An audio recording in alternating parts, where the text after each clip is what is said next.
El príncipe Ceniciento. El príncipe no parecía ningún príncipe porque era bajito, delgado y siempre estaba sucio. Tenía 3 hermanos peludos que siempre se metían con él. Siempre estaban en el disco palacio con unas princesas. El pobre príncipe que limpiaba mucho.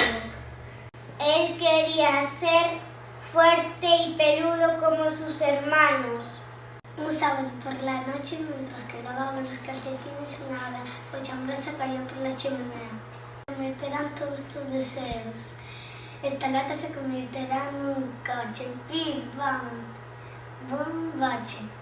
Bam, bam, vas a la discoteca, tú irás. Dedo, rata, ojo de tetón, que esto se convierta en un traje. Esto no funciona, no me haría un traje de baño, será fuerte y peludo. Y vaya si fue grande y peludo. Vaya, he vuelto a fallar. Seguro que a medianoche se romperá el hechizo. El príncipe se veía muy guapo.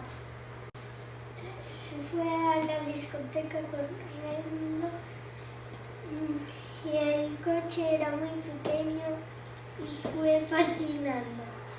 Al llegar a la discoteca no podía entrar porque era muy grande.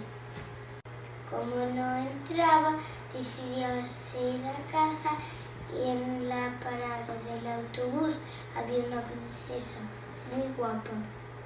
A las 12 de la noche el príncipe volvió a ser como antes.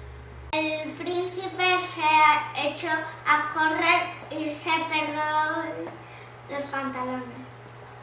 La princesa tenía mucho dinero y se echó una linda pasta. Dictó un bando para encontrar al hombre que había perdido sus pantalones. Todos se pelearon por probarse los pantalones.